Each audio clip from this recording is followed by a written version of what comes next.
Sa akin naman, pinagbibigyan ko lahat sa interview kasi importante naman talaga yung balitaktakan. No? Yes. Pero ang nangyayari, hindi rin naman ako atras sa debate, pero wag yung asahan na manalo kayo sa Ano ba debate. yung No? share mo dito? Well, kasi yung isang babaeng host kanina, papilit-pilit niyang sinasabi na unang-una, hindi daw totoo na may tradisyon ng mga international tribunals na dahil mababaw yung ebidensyang hinihingi para sa warrant of arrest in international tribunals, nagbibigay ng interim release. Ang sabi ko kasi, kung titignan nyo ang record ng Yugoslavia at saka Rwanda Tribunal, yung mga mas naagang binuo na tribunals para sa mga krimen gaya ng crimes against humanity, talaga halos lahat ng bigyan ng interim release. Kasi nga, mababaw yung dahilan para magkaroon ng warrant of arrest, binabalanse doon sa pagbibigay ng interim release. So sa Rwanda Tribunal, ako yung membro yun ng bar, halos lahat ng mga akusado ron umuwi na Rwanda at nagpapakita lang sa Arusha kapag may hearing na. Pinipilit nila na hindi daw ganoon ang patakaran. Sabi ko, sa ICC, hindi nga nasusunod yan ganyang tradisyon. Na mali. Kasi ang babaw-babaw naman ng ebidensya para sa warrant of arrest, and yet pinagkakalit ang interim release. In fact, ang probable cause, ngayon pa lang, i-determine sa information of charges. Yes. Kita nyo nangyari kay Tatay Digo, isang taon na nakakulong. Wala pang probable cause, nakakulong na. Nakakulong. Tama ba yun? That's actually arbitrary arrest. Dahil wala pang probable cause, kinulong na isang taon. Di ba parusa na yung pagkakakulong na isang taon? Nagpupumilit yung babae na mas alam niya ang international law. Ma'am, ako naman po ay nag-aral ng Master of Laws on International Law under the greatest professors of international law, Eddie Lauterbach, Roslyn Higgins, no? At ako'y nagturo naman for almost 20 years sa international law. Siguro alam ko naman yan. Yeah. Ako kauna-unahang na-admit sa ICC. In fact, yung mga Pilipino ron, baka dati kong kasama yun, narinig kumanta ko rin para ma-admit. No? So medyo respetuhan naman tayo. No? Siguro kung may issue yan on journalism, ako hindi naman ako mag-i-insist kasi hindi naman ako talaga journalist. No? Pero yung mga bagay-bagay na pinag-aaralan, sana yung respeto naman. No?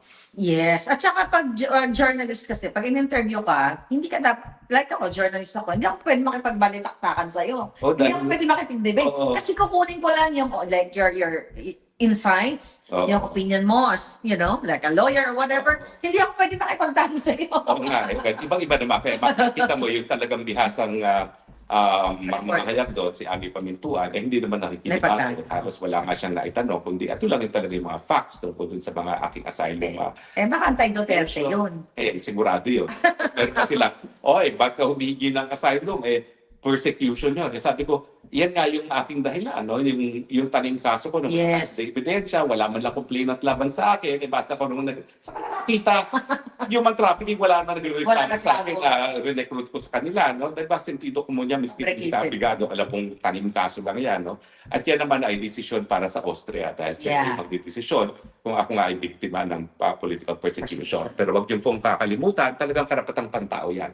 Alam mo, natutuwa ako, miski umalis ako, balik tayo, ang dami pa rin, kanina 2,000 silang nanonood bago ko umalis. Nandito sila. Pero tayo tagwa 1,500 na nanonood. Anyway, napag-usapan nyo na ba kung sino Vice President? Oo, sabi ko never again. No, never again. Pero I'm sure, gustong-gusto ni Mangga. I'm sure gusto niya magkaroon ng part 2 ang Duterte Marcos. Pero ma'am, ako, I consider you as a friend, pero Marcos ka.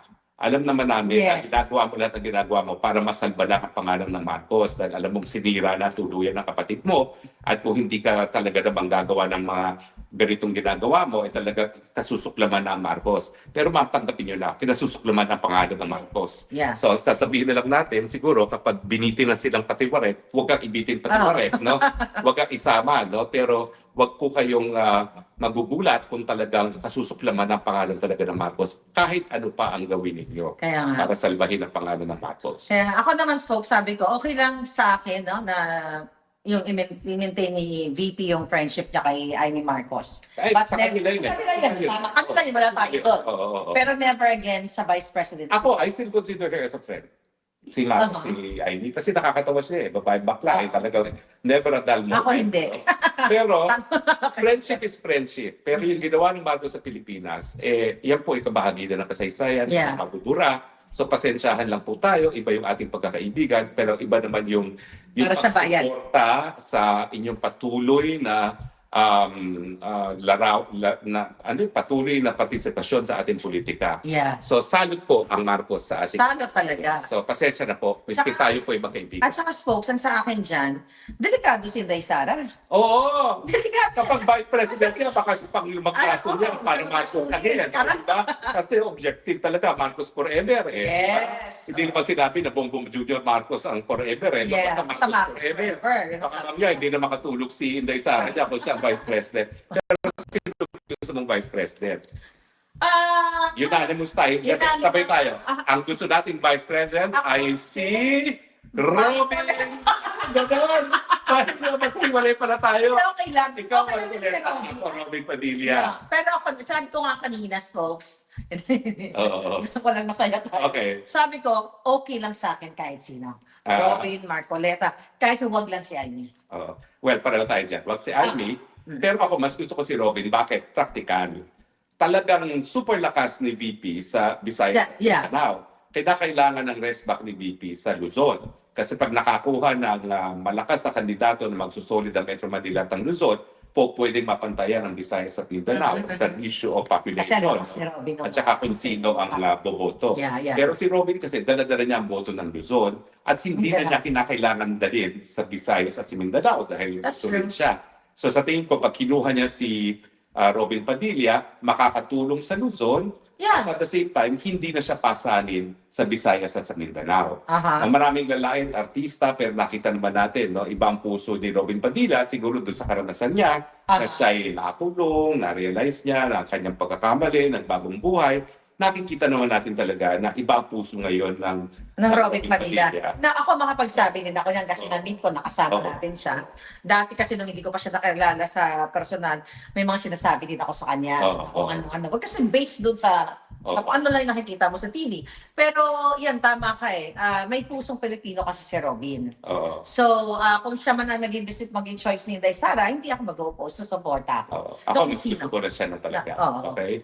So, simpatiko. At saka, syempre, siya yung aking idolo, kaya ako nagpapapayat. Kasi pag ako kakandidato ulit, gaya niya, maguhubad din ako. At kakanta ng, ano ba yun? You are wonderful tonight. Kahit tayo na kahit tayo ng longganisa. Kanina kumain tayo ng longganisa. Thank you very much, Ate Nida, Nidas Tocino, and longganisa, #1 sa buong Europe. Thank you very much. At nasa bilbil na po namin ni Maharlika, kayo Tocino. Nasa bilbil na. Ang kinain natin ngayon, hindi longganisa, Cebu chorizo. Cebu chorizo. Chorizo niya doon sa longganisa. Maraming salamat, Ate Nida, ha? Nag-Cebu chorizo kami. Hindi po siya uminom ng alak, tubig Tubig po yan. ito ha. Parang ano yan, parang sa Pilipinas, sinalagay namin sa Nilagay sa poste bote. ng Coke. Kasi ang ang tubig. sarap. Kasi masarap ang tubig dito sa poste. Anyway, Wala maraming disclaimer. tayo ay meron tayong imimit na mga May meet kaibigan. kami. Pero 10:30 pa naman ang tapos. Teka muna, basahin muna natin, spokes, sandali na. Tignan natin ang mga... Marami, ikaw na diba? magbasa ako. Ayaw, Senator Padilla or Senator Bongo. Si Senator Marcoleta na lang, ayaw namin kay Robin. May mga ganon din. Pero alam mo, that's normal eh. Kasi kanya-kanya tayo. Pero ako naman talaga, spokes, kung sino man ang maging tandem na Inday, susuportahan ko. Basta wag lang si Amy Marcos.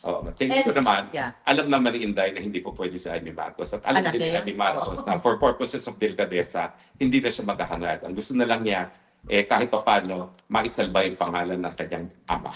Diba? Correct. At saka tandaan mo, folks, di ba? Ililigtas ni Amy Marcos ang kanyang kapatid. Parang may balita ka na gabi sa akin about it. Aba, meron balita. Ating Parang may confidential chichika ka. source, confidential source namin na mukhang gusto makipag-ayos ni Marcos Jr. kay BP Sara. No? Well, siyempre, kilala ko na yan si BP Sara. Hindi rin. Tapos na. That train has left. Yeah. Wala nang balikan yan. Ang gusto ni Inday Sara ngayon, katarungan sa nangyari sa kanyang ama na hanggang ngayon nakakulong doon sa dahig. At talaga namang hindi yan magpapatawad. Kaya takot na sila ngayon, nanginginig na sila. Dahil baka mamaya lahat ng plano nila hindi pa rin umepekto at maging presidente pa rin, lagod na sila. No? Pero alam mo, si BP Sara naman ay isang Kristiyano. Pagkat alam ko na pareho kaming horse at ang aming mga Chinese horoscope na talagang malalakas ang dating. Unlike me, yung pagiging horse niya ay mas kalmado. Ako talaga hysterical. Ako Alam fire ko horse yan. po ako eh. Dahil 66, hysterical ako. Pero siya, yung pagiging horse, Kalma siya. kalmado, Kalmado. realistic. Yeah. So, in that sense, At saka miski grabe, pareho kami, nakikaramdam. oo, miski pareho Ang kami, alala naman kay Kasian. pabaliktad, hysterical. Oo, palagi hysterical. So, yan ang pagkakaiba namin dalawa. Yes, kaya naman nakakatuwa. At parang ako talaga, I'm so happy today na in-announce ni Day Sara yun. At Oo least, nga eh. may malinaw na tayong May kandidato. pag-asa na! Although ako, ayaw magantay din 2028 kung kaya nating patalsikin pa rin ngayon. Mga karapatan natin pagkasikin yun. natin. People power nasa saligang batas yan kasi feeling ko lahat gagawin nila para hindi nga maging presidente si Inday Sara. Hanggang maalis natin ang paghawak nila sa mga makina, wala talagang garansya na magkakaroon na honest to goodness na eleksyon. Kaya mga tao, mga people, kung kaya pa rin natin, people power is constitutional, people power pa rin natin yan si Baka. Mama Ju. Yes. Yeah. Tapos may mga nagsasabi, folks, na si Robin, ating Senator Robin Padilla na daw may dikit daw kay Amy. Anong mga komento mo dyan? Dikit daw ng dikit kay Amy. Alam mo talaga kasi naman, bilang isang tao, talaga naman tatawa ka pagkasama mo si Amy Marcos. Kaya ako, I consider her as a friend. Although she probably never considered me a friend dahil talagang nung tumakbo ko sa Senado, hindi niya ako binigyan ng boto sa Ilocos. Pero tawa pa rin ako ng tawa pag nandyan siya. No? So sa akin, iba talaga yun. Iba yung pagkakaibigan, iba naman yung politika. yeah. Kasi sa politika, meron kang obligasyon sa taong bayan. No? At ang tingin ko ngayon, ang kinakailangan natin, katarungan para sa taong bayan, laban sa mga kasalanan ng mga Marcoses. At pasensyahan na, Manang Amy, talagang napakalaki ng kasalanan niyo sa taong bayan.